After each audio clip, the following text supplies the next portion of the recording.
Isang mapagpalang araw sa ating lahat. Ako ang inyong lingkod, Lejo Polton Valdez, at welcome sa ating daily devotions.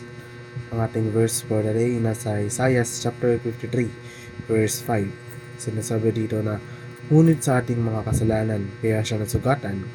Siya ay binugbog dahil sa ating kasamaan. Tayo ay gumaling dahil sa pinahirap na dinanas niya at sa mga hampas na kanyang tinanggap.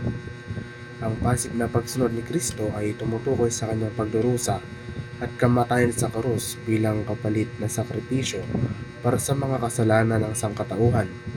Nangangahulugan ito na kusang loob niyang tiniis ang parusang nararapat sa sangkatauhan dahil sa paglabag sa batas ng Diyos.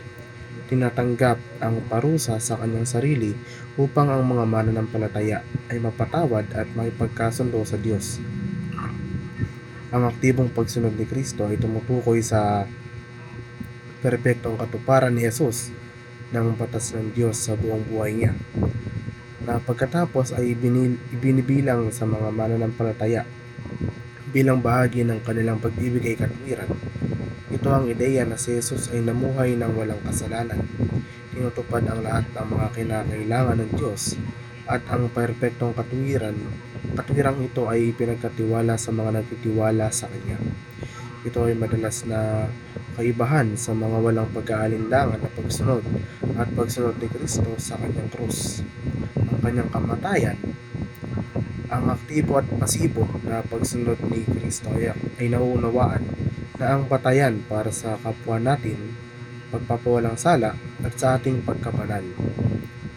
Ang pagdudusa dahil sa paggawa ng tama at tinutugunan ng Biblia, partikular sa Pedro, ay ang konseptong ito. Sinasabi nito na kahit magdusa ka dahil sa paggawa ng tama, gagantimpalaan ka ng Diyos para dito. Itinatampok nito ang ideya na kung minsan ang paggawa ng tama sa moral ay maaaring humantong sa kahirapan o pagsalungat ng iba, ngunit sa uli, ito ay landas na naaayon sa kalooban ng Diyos at magiging gantimpala. Ang sakripisyong udyok ng pag-ibig ay pinakita bilang isang pangunahing aspeto ng pananampalataya at pamumuhay ng Kristiyano. Ito ay pinakita sa pamamagitan ng pag-ibig ng Diyos sa sangkatauhan na humantong sa sukdulang sakripisyo ni Jesucristo.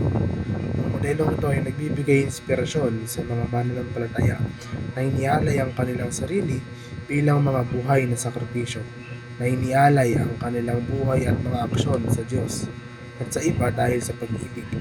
Ang pagsisikap para sa kapanalan sa bawat araw ay kinabibilangan ng sinasadyang paglinang ng isang mas malapit na kaugnayan sa Diyos sa pamamagitan ng panalangin, pag-aaral ng banal na kasulatan at pagsasabuhay ng pagsasakripisyo sa sarili.